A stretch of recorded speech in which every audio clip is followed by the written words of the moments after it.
Good evening. Across the United States, the conversation around gun rights is evolving rapidly, touching every corner of the nation and sparking passionate debate. Tonight, we examine a major shift in American gun laws, one that's changing the way millions of Americans think about personal safety, government authority, and the Constitution itself. As of January 2026, 7 more states now allow individuals to carry concealed handguns in public without a permit, training, or a specific background check for that permit. This marks a significant expansion of gun rights, affecting urban centers and rural communities alike. That brings the total to 36 states, over 2/3 of the country, embracing what's called constitutional carry. The movement has gained momentum in recent years, reflecting shifting attitudes about self-defense and the role of government in regulating firearms. For supporters, this is a restoration of a constitutional right, empowering citizens to protect themselves without government interference. Many see it as a return to the principles of the Second Amendment, and a necessary step in a world where personal security feels increasingly uncertain. Opponents, including many in law enforcement, warn it could lead to more guns on the streets and increased violence. They argue that removing permit requirements may make it harder to keep firearms out of the hands of those who shouldn't have them, raising concerns about public safety and accountability. With Congress debating national reciprocity and the Supreme Court's Bruin decision reshaping the legal landscape, the stakes are higher than ever. Lawmakers and judges are grappling with questions that will define the future of gun rights for generations. Tonight, we'll break down what these changes mean, explore the history, and hear from both sides of this deeply personal debate. We'll look at the data, the stories, and the real-life impact on families and communities. This isn't just a political issue, it's a conversation happening in communities across America. From big cities to small towns, people are asking what these new laws mean for their daily lives and their sense of security. As the right to carry a firearm becomes more accessible than ever, understanding the facts is crucial. We'll examine the legal, social, and practical implications, and what it means for responsible gun ownership.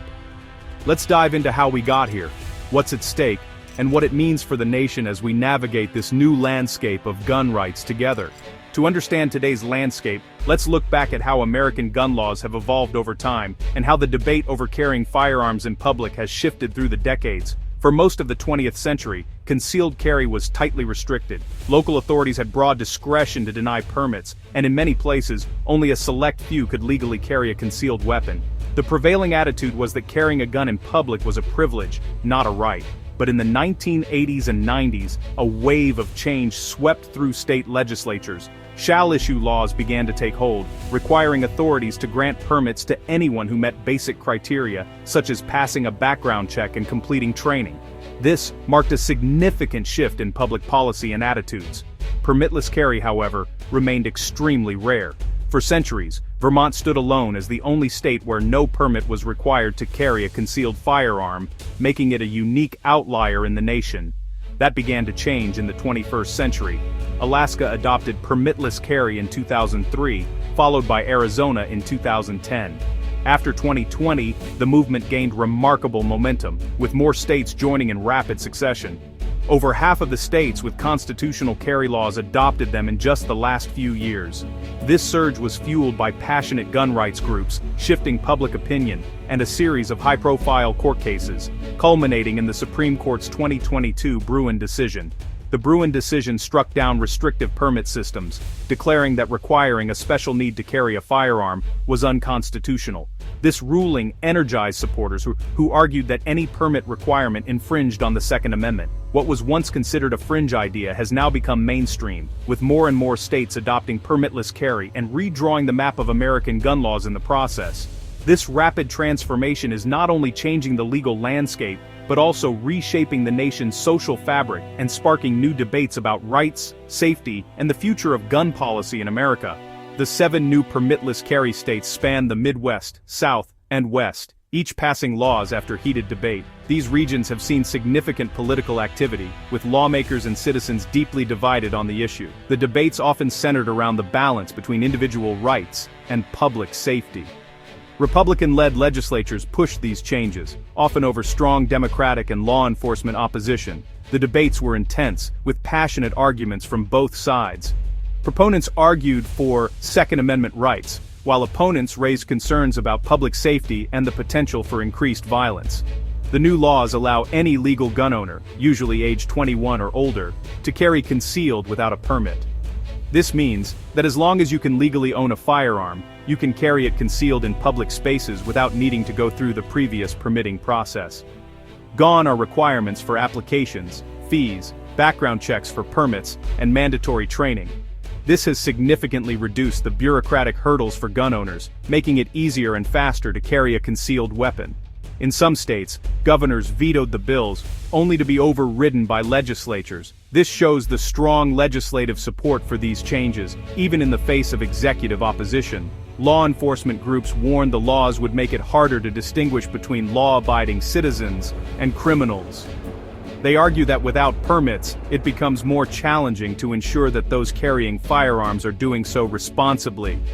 Despite the changes, permit systems remain for those seeking reciprocity with other states.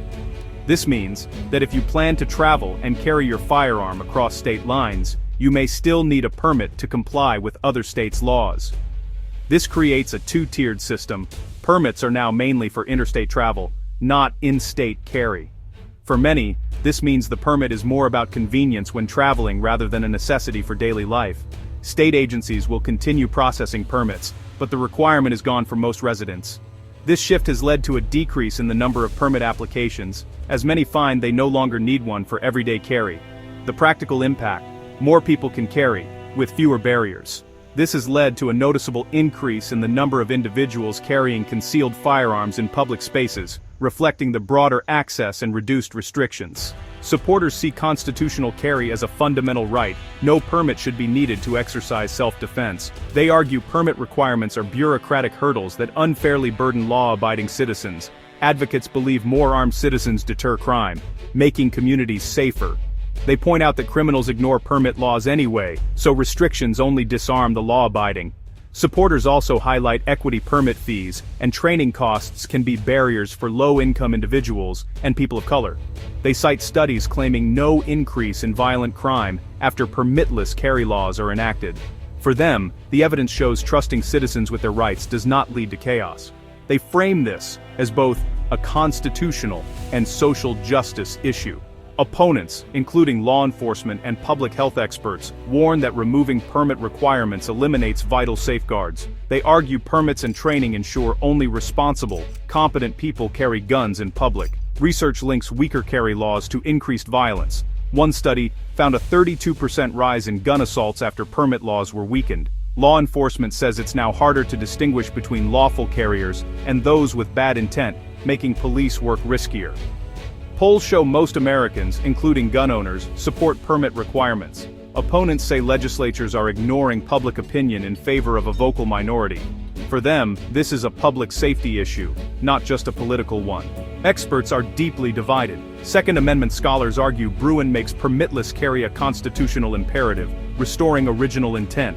Public health researchers, like Dr. Cassandra Crafasi, say weakening permit laws leads to more violence, not less. They compare gun regulation to car safety laws, meant to reduce harm, not restrict rights. Law enforcement is split. Major police organizations oppose permitless carry, but some rural sheriffs support it, trusting their communities. One city police chief says officers now assume everyone is armed, increasing stress and risk. A rural sheriff counters that the law changes little for responsible citizens. These conflicting views reflect the broader national divide. The debate is about freedom, safety, and how we define responsibility.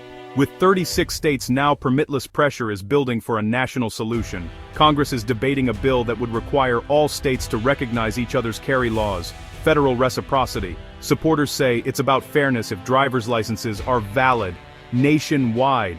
Why not carry permits? They argue a national standard would end the confusing patchwork of laws and protect rights across state lines. Opponents warn this would force strict states to accept the weakest standards, undermining local control and public safety. They see it as federal overreach, stripping states of the right to set their own rules. The outcome could reshape gun rights nationwide. If the bill passes, it's the biggest federal expansion of gun rights in decades. If not, the patchwork remains. The national debate is just beginning. The The rapid spread of permitless carry has rewritten the rules for millions of Americans. This is more than a legal debate, it's about balancing individual rights with public safety. These laws affect everyone: gun owners, parents, business owners, and police. The data and arguments on both sides deserve careful attention. The story isn't over. Legal challenges and the fight over national reciprocity will continue. As a nation, we must weigh freedom against community well-being. The choices we make now will shape the future. Stay informed about your state's laws and listen to all perspectives. This is a defining issue. Your voice matters. Thank you for watching.